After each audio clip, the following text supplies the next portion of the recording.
Bonjour, bonsoir tout le monde. J'espère que vous allez bien. Ça dépend de là où vous regardez la vidéo. Bienvenue sur PVE, notre épisode 5 de notre podcast Parole de vie éternelle.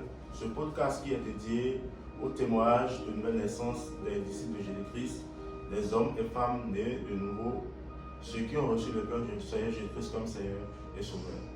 Aujourd'hui, dans notre épisode, nous recevons la sœur Nadège qui va nous raconter son témoignage de nouvelle naissance. Bonsoir Madame Nadège, comment vous allez? Ça va très bien, bonsoir. Alors, veuillez vous présenter aux téléspectateurs. Alors moi, c'est Nadège Atindéou. Je suis mariée, mère d'une petite princesse. Je suis une enseignante, j'enseigne l'anglais et voilà. Je vous remercie de m'avoir invitée sur votre plateau. Je me sens très honorée d'être là. Que le Seigneur vous bénisse. Super. Alors, Madame Nadège, parlez-nous un peu de vous, de votre enfance, de votre adolescence, du point de vue spirituel bien sûr. Bon, moi, je ne suis pas née dans une famille chrétienne, mais nous sommes nés dans une famille où la morale, les valeurs sont respectées.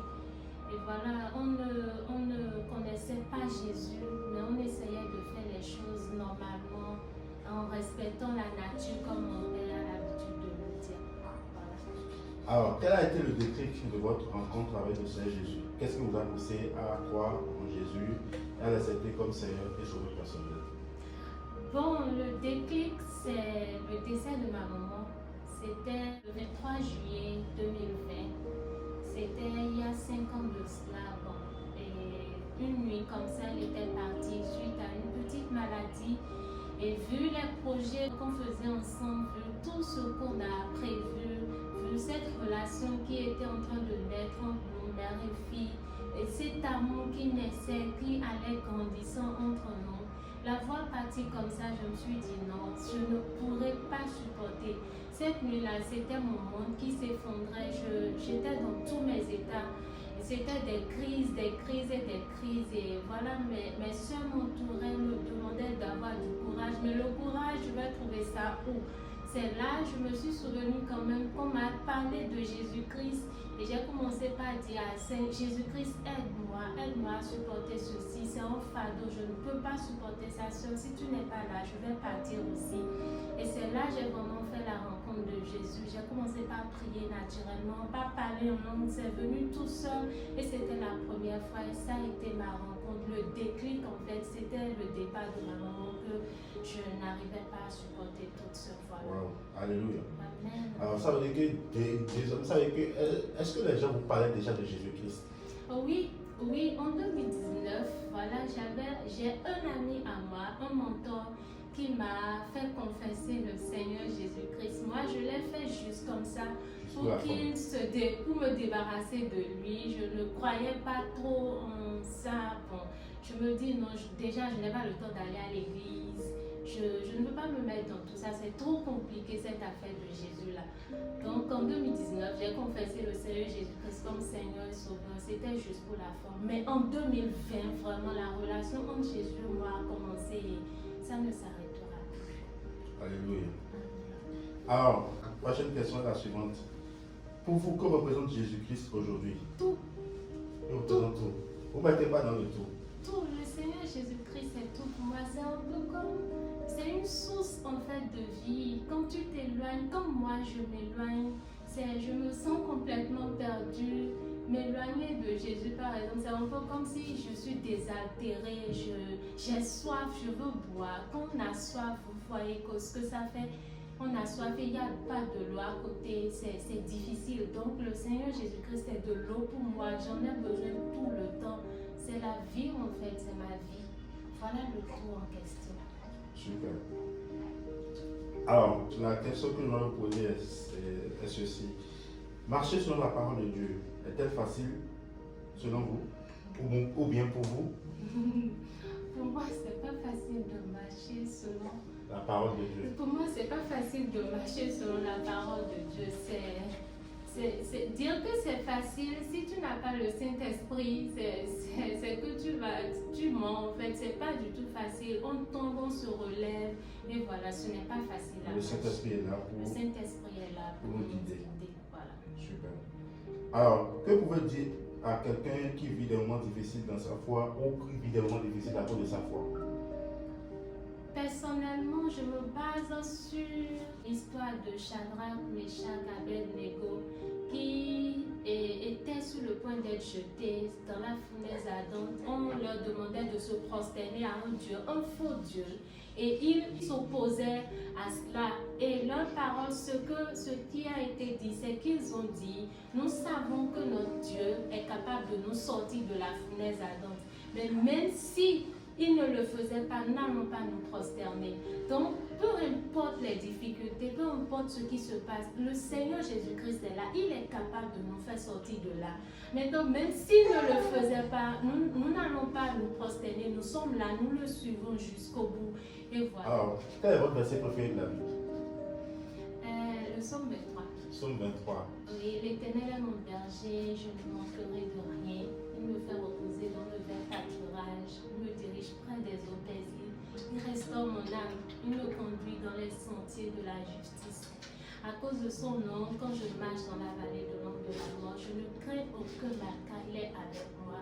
Sa houlette et son bâton me rassurent. Il dresse devant moi une table en face de mes adversaires. Il pointe ma tête et ma coupe déborde.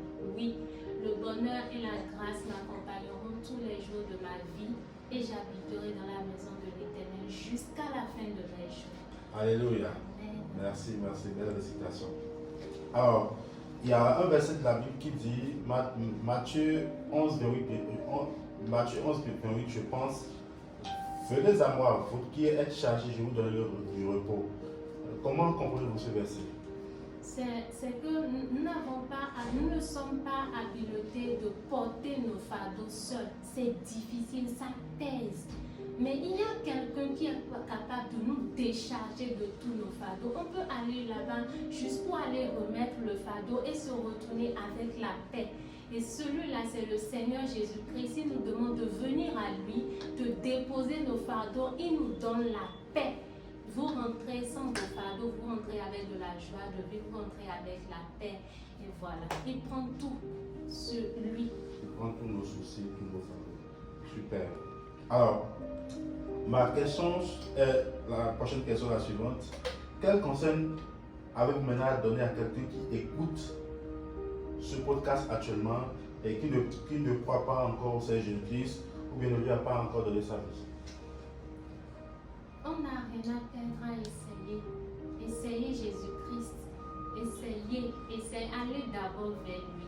De toutes les façons, c'est la meilleure solution à toutes les difficultés que nous avons. Essayez Jésus.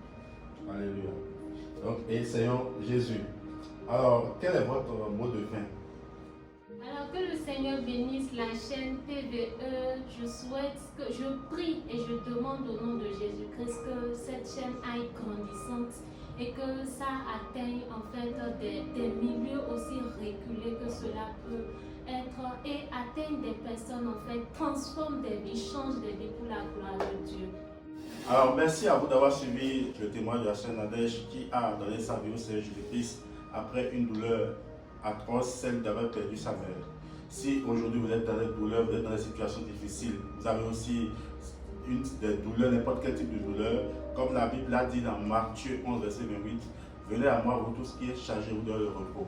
Je vous donnerai le repos et sera votre tour tel il a été et tel il est le tour de Madame Nadège. Si vous n'avez pas encore donné votre vie à Jésus-Christ et vous voulez écouter cette vidéo et vous voulez essayer Jésus-Christ comme elle a dit, nous allons juste faire une prière. On appelle ça la prière du salut. Vous fermez les yeux, vous faites cette prière avec eux et on y va. Merci Seigneur Jésus pour ma vie. Aie pitié de moi Seigneur et lave-moi par ton sang. Je crois que tu es le Fils de Dieu, que tu es mort pour mes péchés. Lave-moi par ton sang. Écris mon nom dans le livre de vie, afin qu'à ma mort, je puisse le voir avec joie. Au nom de Jésus-Christ. Amen. Avant de clôturer, j'aimerais dire à quelqu'un, vous qui êtes chargé, fatigué, Jésus-Christ vous donnera le repos. Vous qui êtes dans des situations difficiles, Jésus-Christ vous donnera le repos. Vous qui êtes dans des situations difficiles, essayez Jésus-Christ. Père Céleste, merci pour aujourd'hui. Merci pour cet épisode. Merci de faire de PVE une chaîne de transformation de la vie des hommes et des femmes Merci de nous inspirer constamment. Merci d'être avec nous. Nous prions que tu puisses nous donner davantage de l'inspiration, tu puisses nous conduire davantage dans cette mission, que nous soyons conduits et inspirés par ton esprit. Merci de nous avoir suivis. Au nom de Jésus, nous avons prié.